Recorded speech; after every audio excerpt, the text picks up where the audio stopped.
Olá, amigos! Estamos aqui na TV Suprem, no programa Investigações sobre Viver, e o tema da nossa apresentação hoje é paz, significado e possibilidade.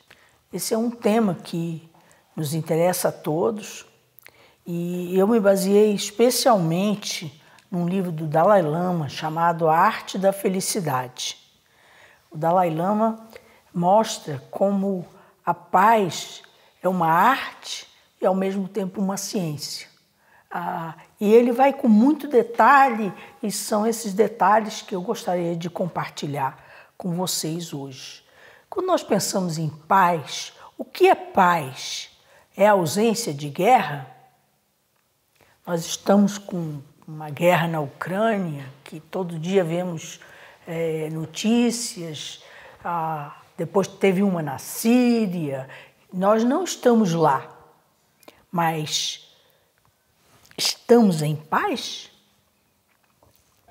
O dicionário Aurélio, ele dá umas definições de paz. Ele diz: paz é a ausência de lutas, violências ou perturbações sociais ou de conflito entre as pessoas. Restabelecimento de relações amigáveis entre países beligerantes, sossego e tranquilidade. Fazer as pazes, segundo Aurélio, é reconciliar-se.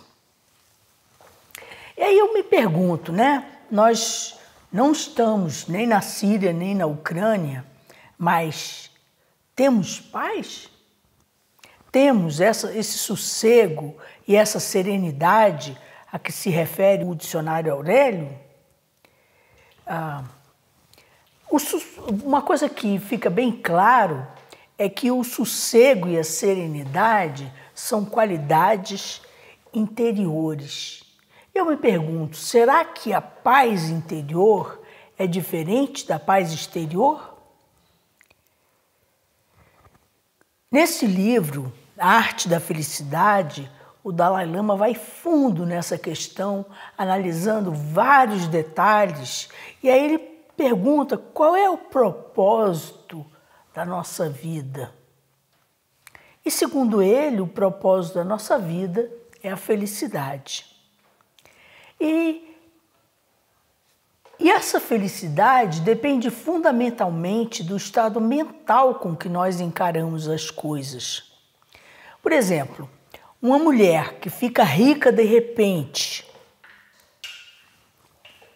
ela fica rica, fica super feliz, mas daqui a pouco gastou o dinheiro todo e volta à condição anterior.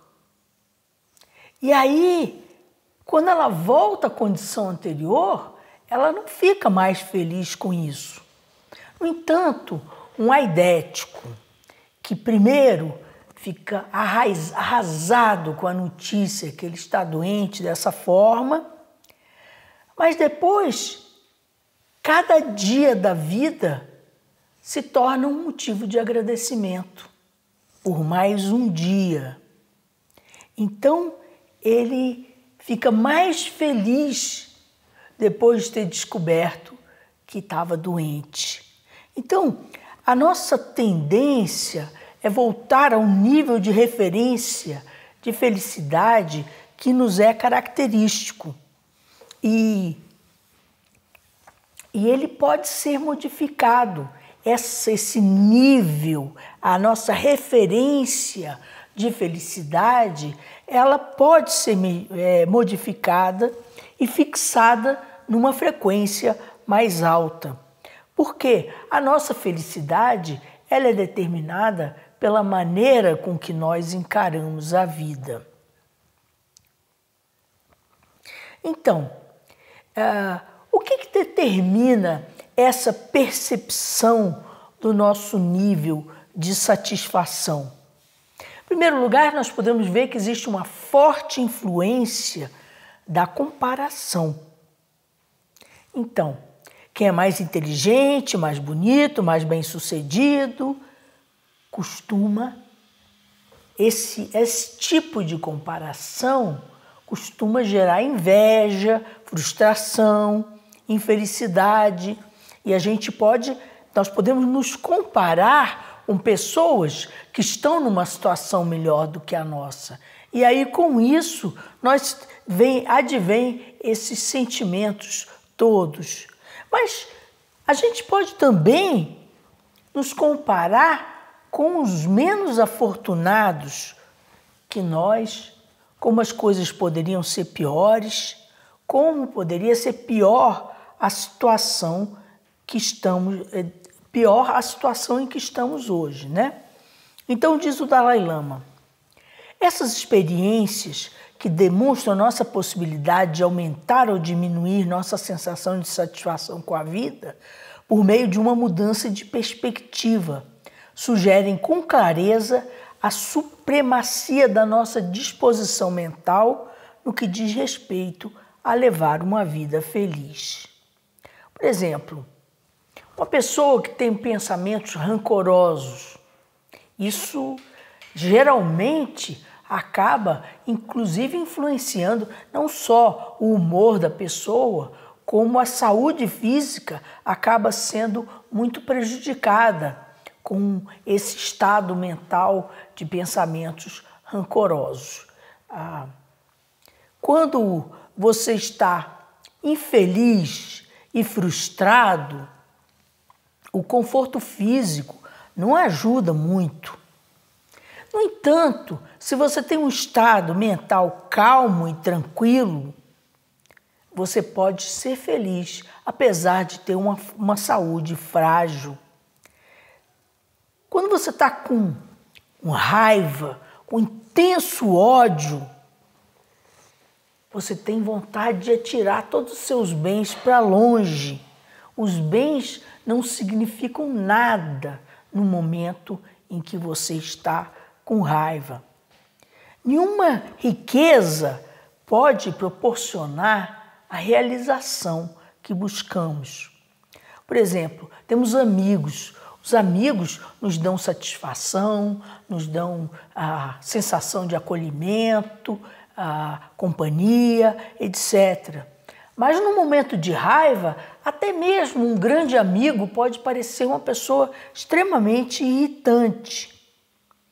Os nossos, mesmo em termos terrenos, quanto maior o nível da serenidade da mente, maior será a nossa paz do espírito, maior será a nossa capacidade de levar uma vida feliz e prazerosa. Quando nós falamos de paz de espírito, nós não estamos falando da paz dos cemitérios, um estado apático, mas esse estado de paz de espírito e de serenidade, ele tem como origem o afeto e a compaixão. E isso é determinado também pela nossa disciplina interior, porque os meios externos nunca nos darão a sensação de alegria e felicidade que buscamos.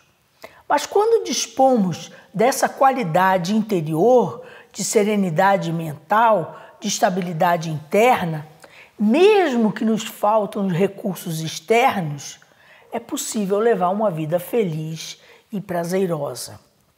A questão da satisfação pessoal, ela tem muitos pormenores ligados. Por exemplo, pode ser positivo, pode ser negativo. Por exemplo, um assassino, na hora que ele comete um crime horrível, ele pode sentir uma satisfação enorme. E o que distingue se a satisfação está ligada a estados positivos ou estados negativos? As consequências positivas ou negativas. Um desejo excessivo, uma ganância por carros mais novos, por luxo, de uma maneira geral, conduz geralmente à frustração, à decepção, à confusão e a muitos problemas. E E a ganância, ela não se satisfaz quando satisfeita. O ganancioso, quando ele realiza um desejo, ele quer outro, ele quer mais. E aí nós vamos ver que o verdadeiro antídoto para a ganância é o contentamento. No budismo tibetano tem uma imagem que é até engraçada. Imagem do indivíduo com a cabeça enorme, com o pescocinho pequenininho, que não consegue engolir as coisas. É chamado de peta, ou espíritos famintos, fantasmas famintos, tem vários nomes, né? Você consegue ver um indivíduo assim? Um indivíduo com um cabeção desse tamanho, com um pescocinho, que não consegue tragar? Pois é, a gente fisicamente não consegue ver uma pessoa assim. Talvez um ET tenha essa aparência física, né? Mas das pessoas que a gente conhece, ninguém tem essa aparência desse jeito. Mas se você olhar no sentido psicológico, você vai ver que o ganancioso, ele está trabalhando constantemente com a cabeça para conseguir mais, mas ele nunca está satisfeito, aquilo não passa pela garganta. Então, a gente vê que não é o fato de ter mais bens que vai nos dar satisfação. Eu não estou fazendo apologia da miséria, não estou dizendo que a gente tem que passar fome para ser feliz. O que eu estou dizendo, repetindo as palavras do Dalai Lama com as quais eu concordo, é que o nosso estado mental determina a nossa satisfação, a nossa felicidade, e não necessariamente o que nós temos. Então, na prática, se você não tiver esse sentido de contentamento, nem faz tanta diferença se você consegue um objeto desejado ou não. Diz o Dalai Lama: já vimos como trabalhar o nosso modo de encarar a vida é um meio eficaz para alcançar a felicidade do que procurá-la através de fontes externas, tais como a riqueza, a posição social ou mesmo a saúde física. Então, a maior felicidade é quando se atinge o estado de libertação, no qual não há sofrimento. Essa é uma felicidade genuína, duradoura. Então, a verdadeira felicidade, ela está mais ligada a mente e coração juntos.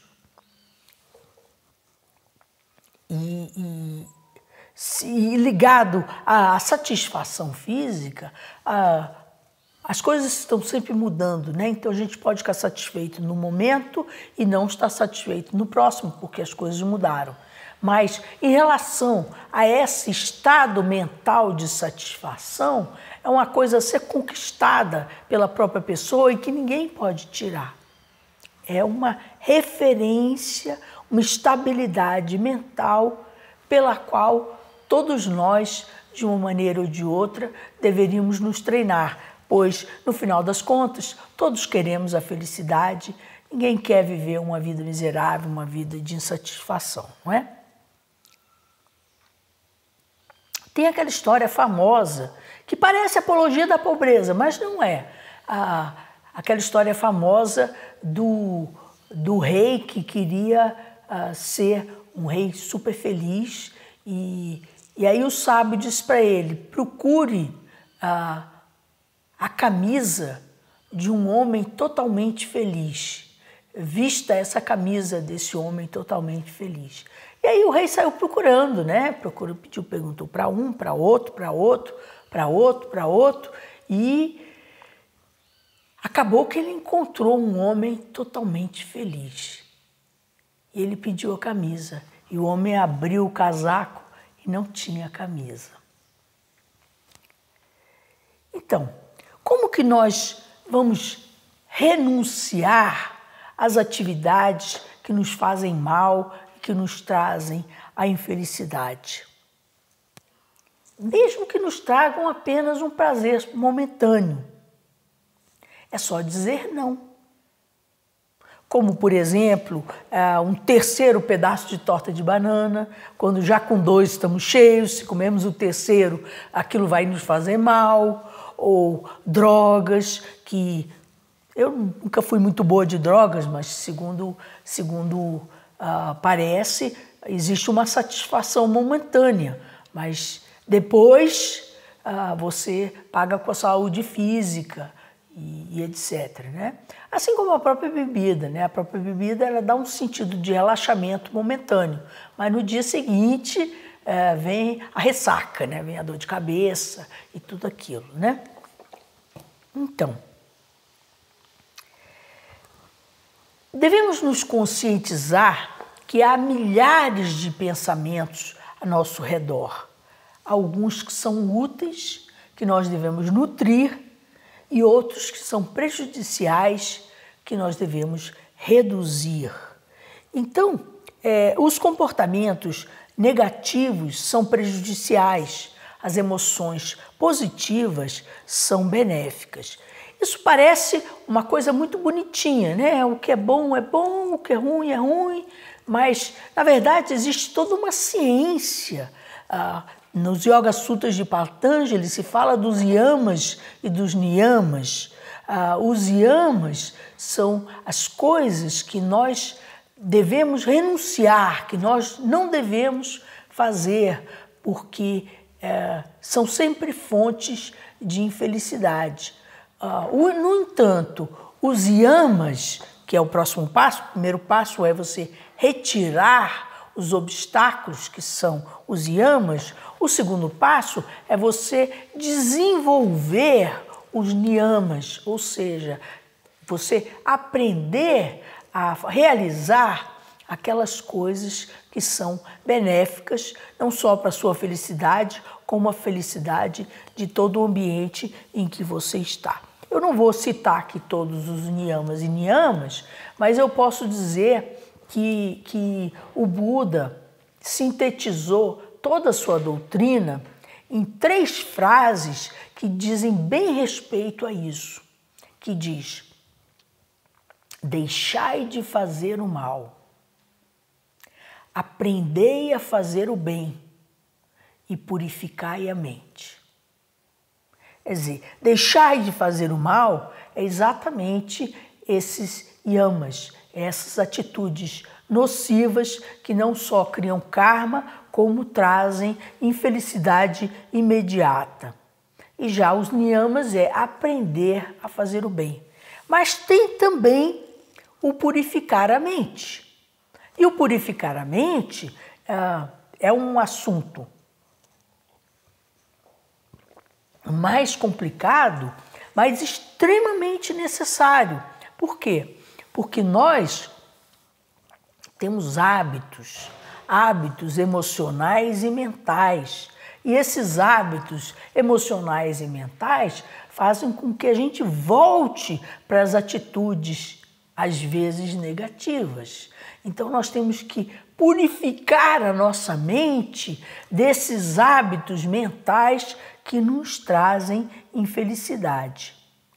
Diz o Dalai Lama: há uma espécie de disposição espontânea que vem de dentro.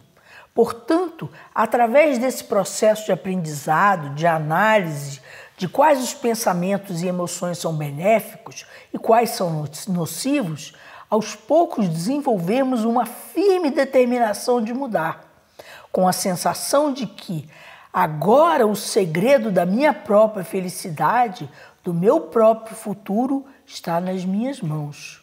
Não posso perder essa oportunidade. Então, se nós queremos a felicidade, nós devemos procurar as causas que proporcionam essa felicidade.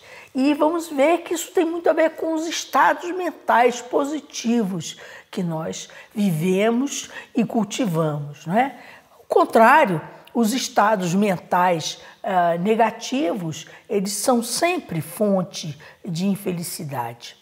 Agora, indo mais além, Bhagavan Das, um sábio indiano, escreveu uns livros muito interessantes.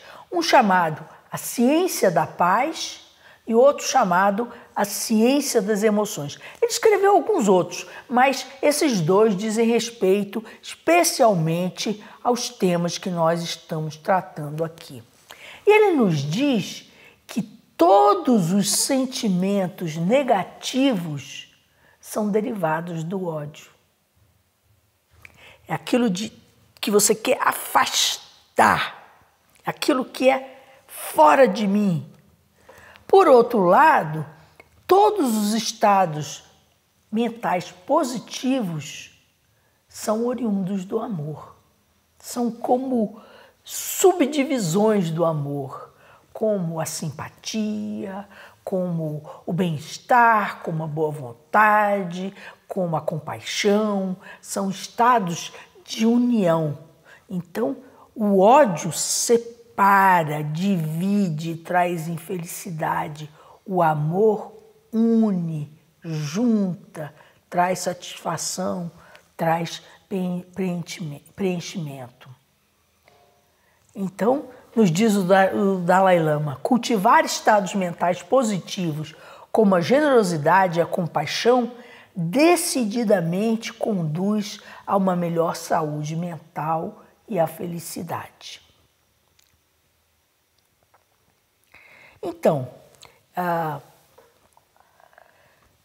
nós podemos perceber que identificar esses estados mentais positivos e negativos nos leva a um processo de autoconhecimento, nos leva a um processo de autoinvestigação, nos leva a um processo de controle, domínio sobre si próprio. Não domínio, aquele domínio duro, controle. É que nem quando a gente pega o controle da televisão, né? Você muda o canal. Na hora que você quer, você simplesmente muda o canal. Você tem controle sobre aquilo sem precisar ser uma coisa muito rígida. Então, a gente pergunta se a felicidade é uma questão tão simples de cultivar estados mentais positivos como a generosidade de outros, por que tanta gente é infeliz? Na verdade, mudar o nosso estado mental é uma necessidade premente, mas não é algo tão fácil. É algo que exige alguma disciplina no começo e, com o passar do tempo, essa própria disciplina vai se tornando, vai se incorporando à nossa maneira de ser. E isso tem muito a ver com a meditação. A meditação, ela é um cultivo de estados positivos. E eu sempre digo, meia hora de meditação no sábado não substitui 5 minutos de meditação todo dia. Assim como um banho no sábado não substitui um banho de 5 minutos todos os dias. É uma coisa a ser praticada todos os dias e gradualmente nós vamos mudando o nosso estado mental. Uma vez, uma criança fez uma definição de meditação que eu achei muito boa e vou compartilhar com vocês. A criança disse assim: você quer meditar? Pega um pensamento feliz e fica com ele. Até a possibilidade de ficar com um pensamento exige alguma disciplina. Senão a nossa mente vai e pula daqui para lá, que nem um macaco louco, de galho em galho. Mas pegar um pensamento feliz e ficar com ele muda o nosso estado mental, muda a nossa disposição. É um processo de aprendizado. E nesse sentido, eu gostaria de citar um livro que eu gosto muito, é um livro de uma monja tibetana chamada Kathleen MacDonald. Ela é americana, mas é lama tibetana, e ela tem um livro chamado Como Meditar. Esse livro, ele tem várias sugestões de práticas de meditação que nós podemos exercer. A gente não precisa fazer todas aquelas, a gente precisa pegar alguma que bata fundo no nosso coração e seguir adiante de uma forma rotineira, de uma forma a colocar a meditação dentro das nossas vidas. E nesse livrinho, ela diz uma coisa muito interessante que diz respeito a essa apologia da pobreza, que não é a minha apologia, né? Mas, de qualquer jeito, é a atitude mental que faz diferença. Ela diz assim: nós, de fato, experimentamos a felicidade com as coisas exteriores a nós. Porém, isso não nos satisfaz verdadeiramente ou nos liberta dos nossos problemas. É uma felicidade de qualidade inferior, inconstante e de curta duração. Isso não significa que deveríamos abandonar nossos amigos e nossas posses para sermos felizes. Vou ler de novo essa última frase. Isso não significa que deveríamos abandonar nossos amigos, nossas posses para sermos felizes. Pelo contrário, o que nós precisamos abandonar são as nossas falsas concepções sobre eles e as nossas expectativas irrealistas do que podem fazer por nós. Essas expectativas irrealistas, é muito fácil da gente dar exemplo. A gente pode dar exemplos dos mais complexos aos mais banais. Por exemplo, você está na universidade. O que você quer na universidade? Você quer pegar o canudo, você quer pegar o diploma e se formar, não é? Então, você tem toda aquela expectativa.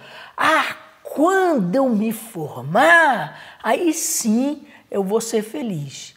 E aí, no dia da sua formatura, você vai estar extremamente feliz, chegou a um objetivo, etc. Pega o canudo e põe debaixo do braço. E no dia seguinte, você é um desempregado, porque a vida continua e você passou de uma etapa para outra. E na outra etapa vão ter os desafios próprios da outra etapa. Então, o diploma. Aí eu estou dizendo que você não deve querer um diploma universitário. Claro que você deve querer um diploma universitário, mas há uma expectativa irrealista de que quando você tiver aquele diploma universitário, aí sim você vai ser feliz para todo sempre. Até exemplos que eu costumo repetir. Para quem já ouviu minhas palestras já sabe disso, né? Por exemplo, é melhor ter uma casa do que não ter uma casa? Claro que é melhor ter uma casa do que não ter uma casa. Mas você, por ter uma casa, vai ser extremamente feliz para o resto da vida? A gente sabe que não é assim que funciona, não é? A gente sabe que há um nível de conforto até necessário e quando ele falta e não estou dizendo que a gente vai ser feliz debaixo da ponte, eu não estou dizendo isso, mas necessariamente quem tem uma casa, nem que seja alugada, sabe que o fato de você ter uma casa, na hora que você conseguiu dar aquela satisfação, depois vira normal, simplesmente uma coisa normal. As coisas externas, elas só nos dão uma satisfação temporária, passageira. Mas as expectativas, elas não se resumem apenas a coisas externas. Às vezes, também a relação com pessoas, quando eu me casar, aí sim eu vou ser feliz, quando eu tiver filhos, aí sim eu vou ser feliz. E, claro, melhor ter uma relação do que não ter? Claro. É melhor ter filhos do que não ter? Claro. Eu tenho filhos e sei bem disso. Mas mesmo relações com pessoas que podem ser extremamente significativas, não significa aquele estado mental de contentamento, de felicidade, de tranquilidade, de paz. Esse estado de tranquilidade, de paz, só nós mesmos podemos conquistar através da disciplina. Disciplina não forçando, mas através de criando hábitos de ser feliz. A gente lembra sempre daquele livrinho antigo, né? A Poliana. Vocês se lembram da Poliana, né? A Poliana era uma menina que ficou órfã, foi morar com uma tia, foi morar num sótão frio, ganhou de presente uma bengalinha e ela ficou feliz, porque ela não precisava da bengalinha. Se ela precisasse da bengalinha ia ser mais difícil, não é?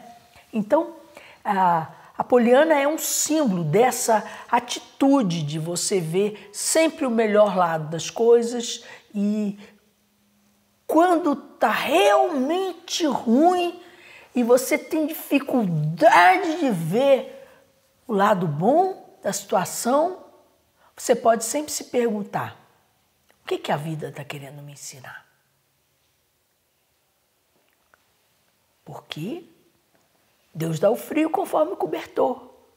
As coisas vêm na hora certa e sempre tem um ensinamento para nós.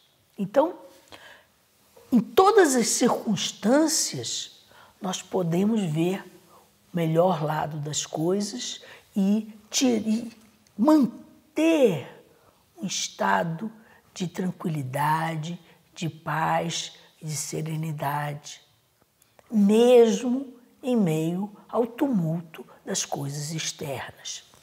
E, evidentemente, que a tranquilidade das coisas externas ajuda, né? Claro que você tem que ter um pouco mais de disciplina para conseguir manter sua paz, sua tranquilidade no meio do tumulto externo. Mas a gente pode, todos nós certamente temos exemplos disso nas nossas vidas, a gente pode ver que muitas vezes externamente está tudo bem e nós estamos cheios de conflito interior, não é? Muitas vezes a cabeça da gente está dando 1000 voltas, com 1000 historinhas, com pensamentos que nos trazem infelicidade e externamente as coisas estão tranquilas, não é? No entanto, se você conseguir essa tranquilidade interior através do treinamento, você não, nós, se nós conseguirmos essa felicidade interior através do treinamento da mente, através do hábito de se manter numa condição pacífica, estável, feliz, de contentamento, mesmo quando as coisas externas estão tumultuadas, a gente consegue manter essa tranquilidade. O Dalai Lama talvez seja um dos melhores exemplos que nós temos para isso.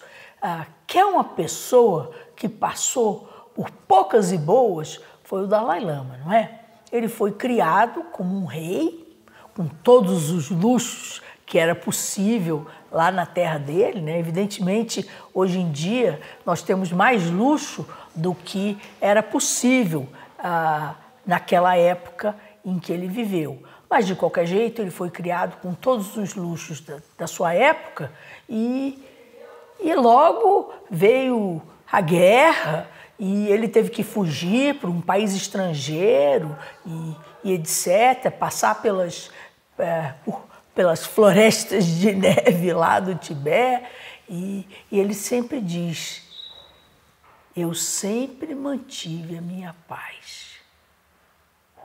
Como que ele manteve a sua paz, mesmo em situações externas tão difíceis? Através do treinamento da mente, através do hábito da satisfação, através dessa condição mental. E nesse sentido, a gente necessariamente cai no budismo, né? O budismo fala muito da felicidade. O budismo diz que há uma felicidade duradoura. Mas para isso tem que haver o treinamento da mente. Então vamos lembrar um pouco o primeiro sermão do Buda. Talvez, como vocês talvez saibam, o Buda era um príncipe e foi criado no meio do melhor luxo da sua época, casou, teve um filho, etc. Mas ele foi, de uma certa forma, protegido numa redoma para que não tivesse muita percepção dos sofrimentos da vida. E quando ele tinha 29 anos, o primeiro retorno de Saturno, ele resolveu ir ver o país que ele ia ser o rei, né? Ele era um príncipe, ele ia ser um rei. E nessa primeira volta em relação ao país, apesar de ter sido tudo mais ou menos arrumado para a vinda do príncipe, ele viu o envelhecimento, ele viu a morte, ele viu a doença e a partir daí ele decidiu entrar num estado de meditação, buscando as causas do sofrimento, buscando as respostas para essas situações da vida, que na verdade naquele momento ele nem sabia o que ia acontecer com ele. Então ele se uniu a alguns ascetas, fez muitos treinamentos e em 6 anos ele chegou ao Nirvana. E chegou à libertação total, chegou às respostas da libertação do sofrimento. E aí foi andando, chegou perto de Varanasi, num lugar chamado Saranath, e encontrou algumas das pessoas que tinham feito treinamento com ele, que tinham meditado com ele, feito disciplinas de faquires e coisas, práticas bem ascéticas. E aí foi aí que ele deu o seu primeiro sermão. E esse primeiro sermão é a base de todo o budismo, inclusive o budismo tem várias escolas, assim como o cristianismo tem os protestantes de vários tipos, católicos, os ortodoxos, etc. O budismo tem uma base comum, mas depois tem várias escolas. O budismo Mahayana, o budismo Theravada, o budismo Zen, tem várias escolas, mesmo dentro do budismo tibetano há 4 escolas diferentes, etc. Mas todas as escolas concordam com essa base inicial. E essa base inicial são chamadas as 4 nobres verdades.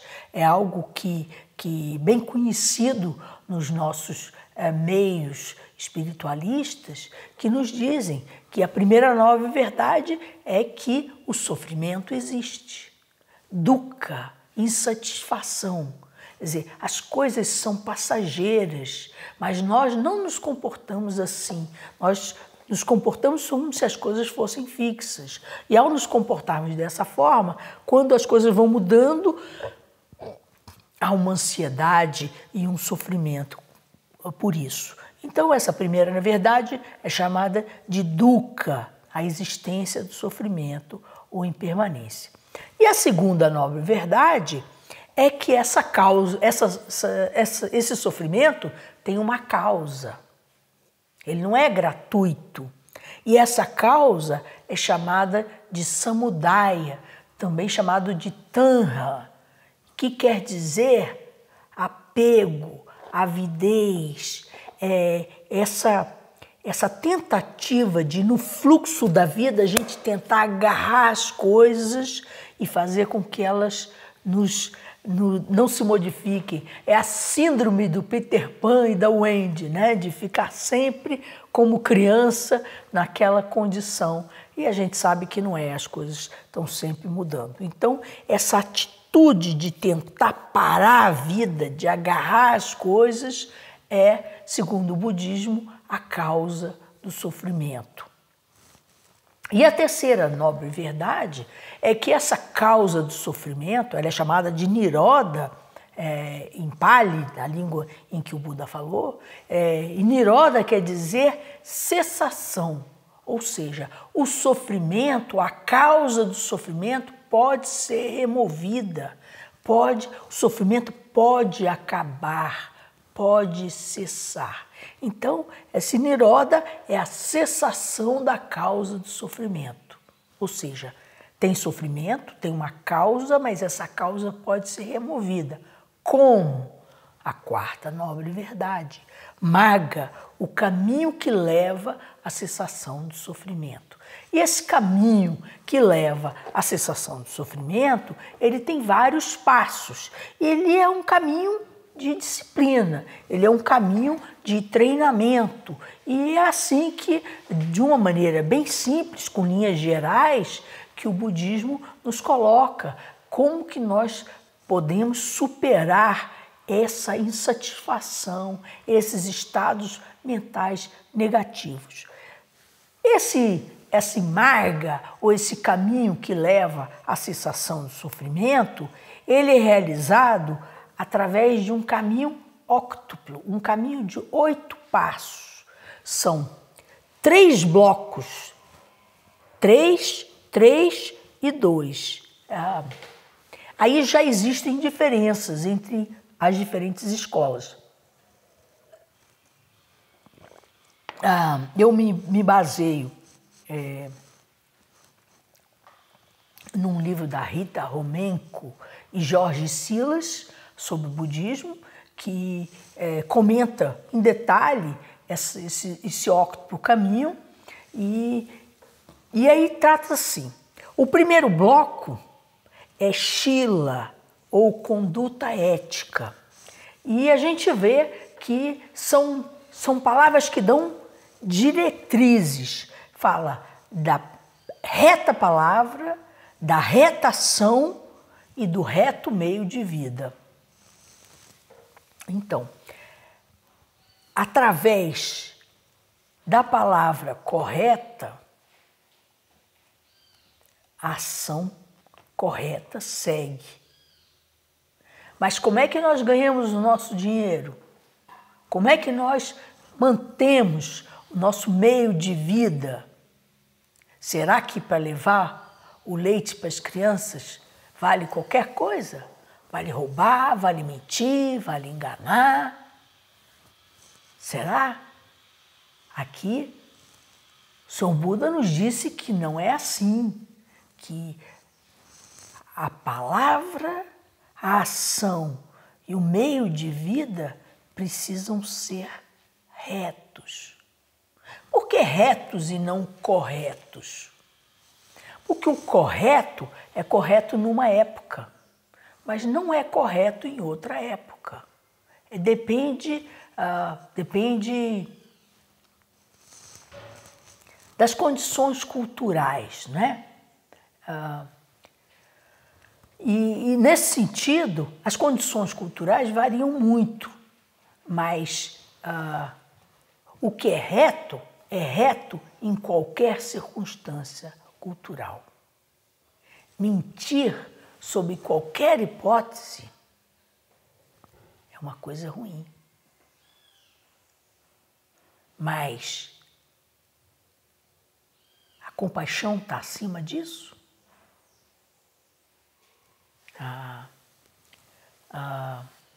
Vocês lembram do filme Les Invalides?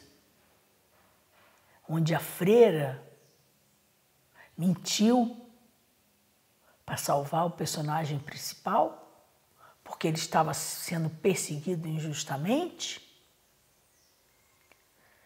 Então, nós temos que ver a situação. Mentir não é correto, mas a compaixão está acima disso. Pois é. Então, esse primeiro bloco se chama conduta ética. Por quê? Porque sem a conduta ética, os nossos esforços podem nos levar para o mau caminho. Podem nos levar a que nos tornemos mais egoístas, a que nos tornemos mais orgulhosos, mais vaidosos.